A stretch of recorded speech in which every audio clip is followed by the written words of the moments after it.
Оройн төрийн үзэгчтэй бид эдийн засгийн тойм нэвтрүүлгийнхаа шинэхэн дугаартаа Дэлхийн банкны Монгол Хятад Солонгос хариуцсан захирал ноён Берт Хоффманыг зочноор урьсан багма бид Монгол улс Дэлхийн банкт илсний 25 жилийн ойг тохиолдуулан түүний хийсэн айлчлалын талаар болон за Монгол Хятад ер нь Азийн эдийн засгийн талаарх өргөн сэдвээр ярилцлага өрнүүлэх юм аа.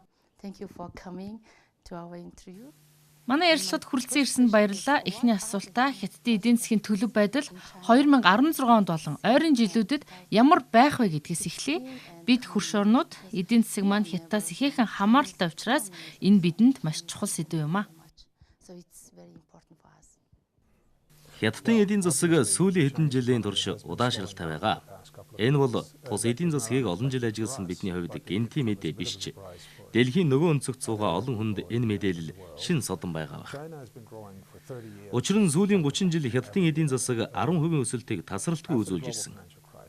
Дэлхийд дахин эдийн засгийн хямралтай нүүр тулж байхдаа Хятадын эдийн засаг томоохон санхүүгийн хөшүүргийн үр дүнд өсөлтөө хадгалсан хэвээр байсан.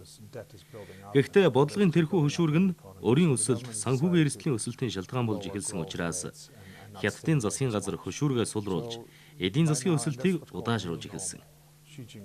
Өнөөгийн энэ нөхцөл байдлыг Си Цзиньпин даргын тодорхойлсноор үзвэл шинэ хэвийн нөхцөл байдал үүсээд байна. Өөрөөр хэлбэл бид цаашдаж Хятадын эдийн засаг үргэлжлэн сулрна гэсэн хүлээлттэй байгаа. Нөгөө талаас Хятадын эдийн засаг өсөж өндийнхээ хэрээр цаашдаа эрчимтэй өсөхөд бэрхшээлтэй болж байгаа юм. Энэ жилийн хувьд бид Хятадын эдийн засгийг 6-аас 6.5 ч юм уу 7% хооронд өсөлт үзүүлэлтийг тооцоолж байна.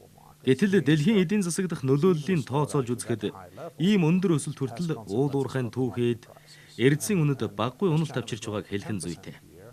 Хятадын эдийн засаг 10% өсөлт үзүүлж байхад дэлхийн хаа сайгүй уул уурхайн бизнес цэцгэлж байсан. Харин өсөлтөн саарад ирэхээр энэ салбар сүүлийн жилүүдэд дараалан уналттай болж ирлээ. So you know about Chinese economy much? Та Хятадын эдийн засгийгч Монголын эдийн засгийн талаар ч сайн мэддгийн хувьд манай өмнөд хөршин эдийн засгийн энэ уналтын нөлөө бидэнд хэрхэн тусах талаар дүгнэн хэлнэ үү. Учир нь та дөнгөж сая түүхийн эдийн үнийн уналтын талаар дурдлаа.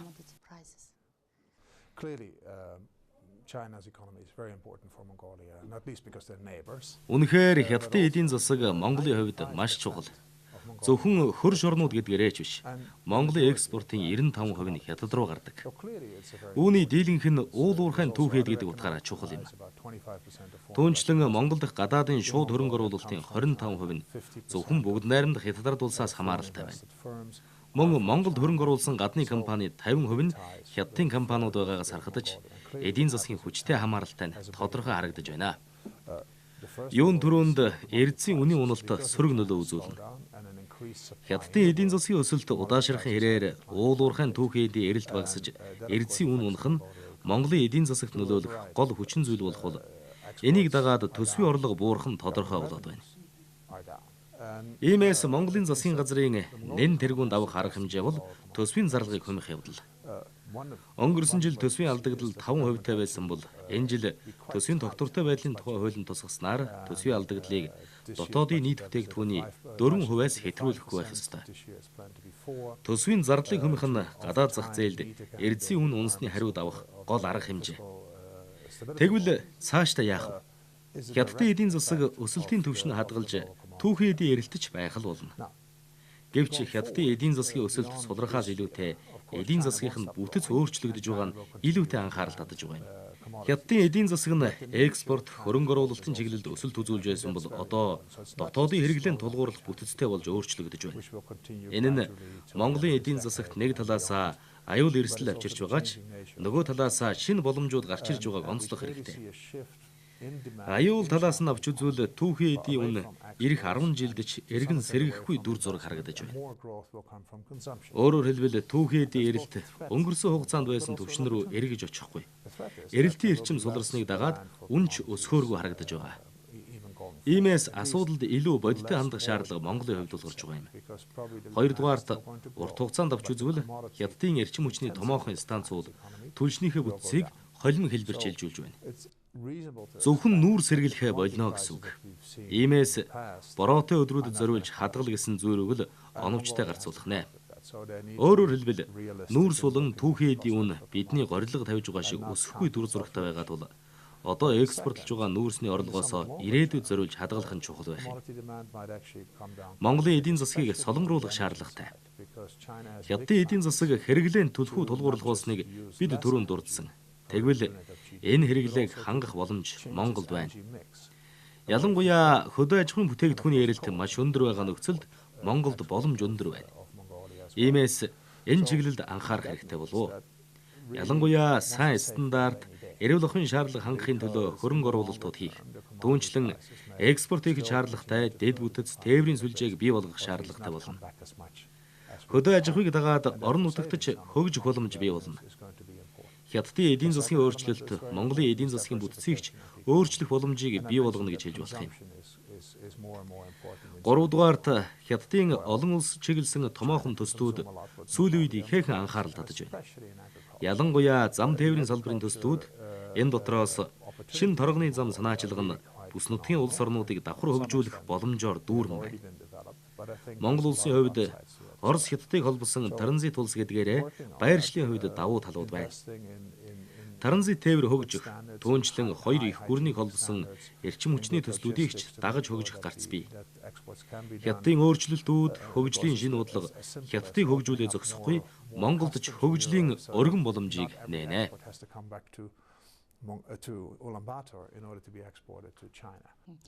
You worked in Mongolia previously. Та өмнө нь Монголд ажиллаж байсан туршлагатай хүний хувьд Монголын эдийн засгийн онцлогийг сайн мэднэ. Уул уурхаагаас хамааралтайш түрүүн хэллээ. Монгол улсыг хөгжүүлэх тал дээр таны зөвлөгөө, хувийн байр суурийг сонсъё. What is your advice to our economy to develop it? Би хамгийн анх 90-ад оны эхээр Монголд ирж байсан. 1994 онд анх Монголд ирснээс хойш хөгжлийн шатанд гарсан агуу их өөрчлөлтийн гэрчин гэж би өөрийгөө хэлнэ. 2-дугаарт Монголын эдийн засаг түүхий эдийн экспортод хэд их тулгуурласан хэвээр байна. Иймээс түүхий эдээс хамааралтай улс орнуудын макро эдийн засгийн менежментийг явуулах шаардлагатай. Энэ нь солонгорсон эдийн засгийн бүтцтэй улсынхаас ялимгүй төвөгтэй байдаг. Сүүлийн жилүүдэд Монгол улс энэ бодлогоор тууштай замнаж эхэлснийг ч онцлох байна. Ялангуяа төсвийн тогтвортой байдлын тухай хууль баталсан. Баялагын санч байгуулагдсан. Эдгээр нь түүхий эдийн үнийн савлгааны үед макро эдийн засгийг өдөрдөх гол хэрэгслүүд юм. Хамгийн гол нь энэ хуулиудаа чанд биелүүлэх нь Монголын эдийн засагт маш чухал асуудал болоод байна. 2-дугаарт Монголын эдийн засаг олон улстай шууд хамааралтай болсоор байна. Валютын ханшч олон улсын хамааралтай болж байгаа. Америкийн нэгдсэн улсын эдийн засаг сэргэж байгаатай холбоотойгоор тус улсын холбооны нөөцийн сан бодлогын хүүгээ чангадах шийдвэр гаргасан нь олон улсын санхүүгийн зах зээлд сөрөг нөлөө үзүүлж эхэлсэн, Монголд ч бас нөлөөлж байна. Иймээс яг одоо Монгол улсад төсвийн сахилга батыг хязээнээс илүү чанд мөрдөх шаардлага тулгарч байна. Төсвийн алдагдлыг маш бага хувьд барих шаардлагатай болж байна. 3-дугаарт урт хугацаанд хамгийн чухал алхмыг нэрлэвэл миний түрүүн онцолсон эдийн засгийн солонгорол. Уул уурхайн салбарт үнийн өсөлт явагдахад гэнэт ахиу мөнгө орж ирэх боломж олддог нь сайхан ч энийг дагаад ажлын байрууд тэр хэмжээгээр бий болдог онцлогтой. Иймээс өөр бусад салбаруудыг хөгжүүлэх, ялангуяа нэмэн үрдэг бүтээдэг салбарыг хөгжүүлэх нь чухал. Мөн хөдөө аж ахуйн салбарын үйлдвэрлэлээс нэмэн үрдгийг бий болгох нь Монголын хувьд чухал. Гагцхүү засгийн газрын бодлого идэвхтэй оролцоо шаардлагатай. Бизнесийг мэдээж хувийн хвшлийнхэн хийх боловч сайн стандарт нутагшуулах, мэрэгжсэн боловсон хүчнийг бэлтгэх, боловсролын тогтолцоог энэ чиглэлд хөгжүүлэх зэрэг нь эдийн засгийг солонгоруулах засгийн газрын бодлого байх ёстой. Эдийн засаг маань таагүй байгаа энэ нөхцөлд таны харьяалагддаг Дэлхийн банк болон олон улсын валютын сан зэрэг олон улсын нөлөө бүхий байгууллагуудын Монгол улсын засгийн газарт өгөх гол зөвлөмж юу вэ?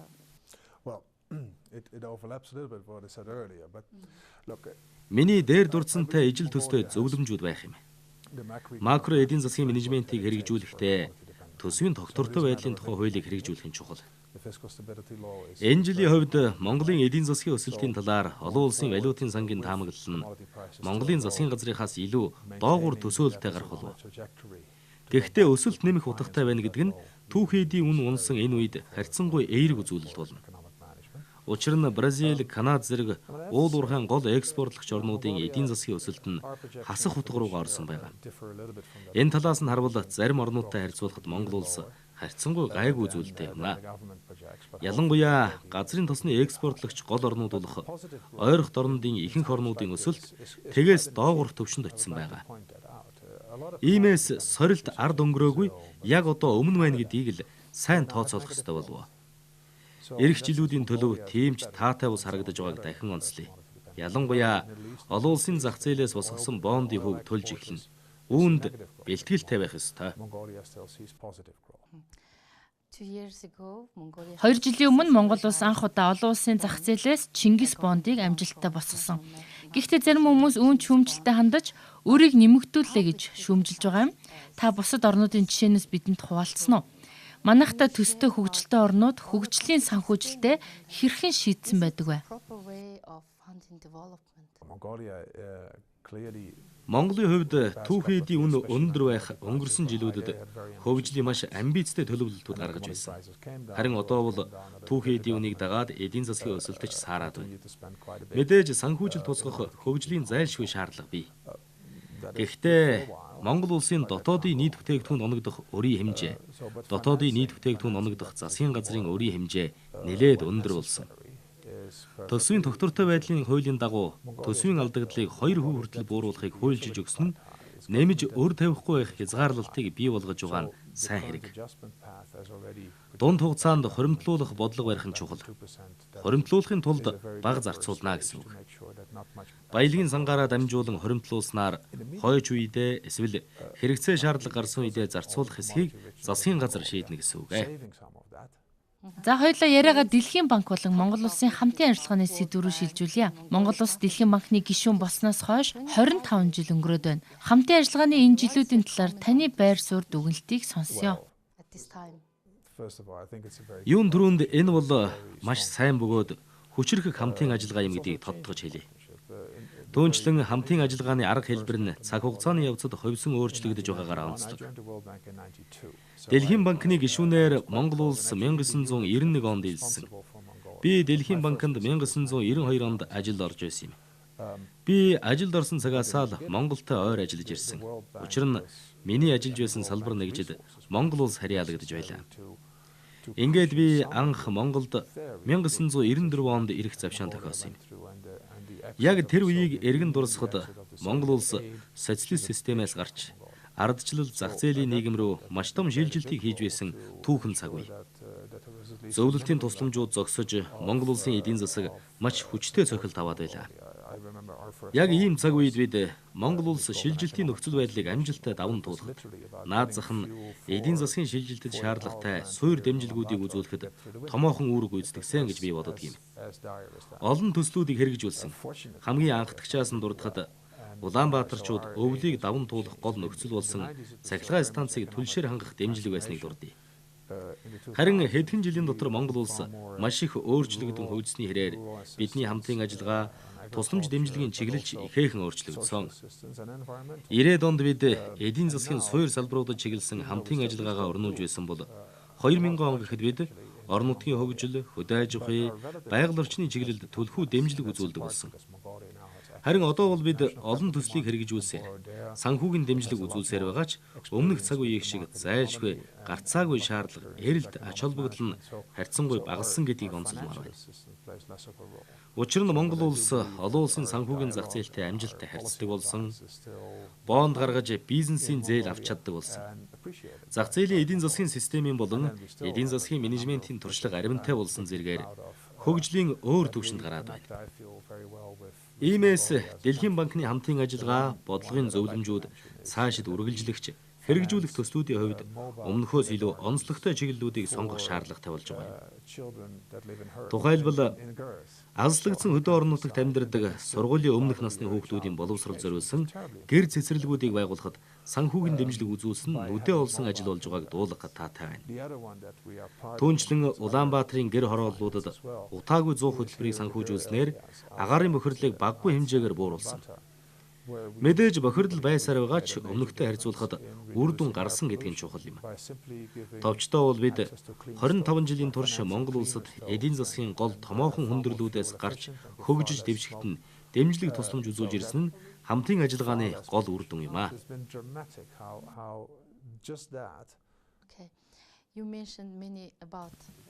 Үнэхээр монголчууд Дэлхийн банкны амжилтаа хэрэгжиж үр дүнгээ өгсөн олон төсөл хөтөлбөрийн талаар сайн мэднэ.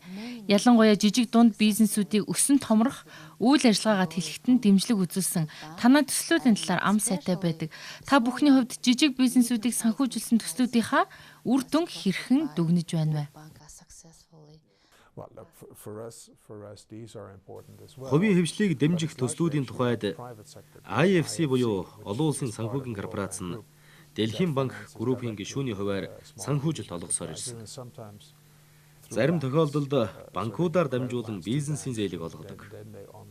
Ялангуяа эдийн засгийн хүндрэлтэй байсан 90-ад оны үеэс ажлын байруудыг олноор бий болгох, айл өрхүүдийг ядуурлаас ангижруулахад жижиг дунд бизнесүүдийг дэмжих нь маш чухал явдал байлаа.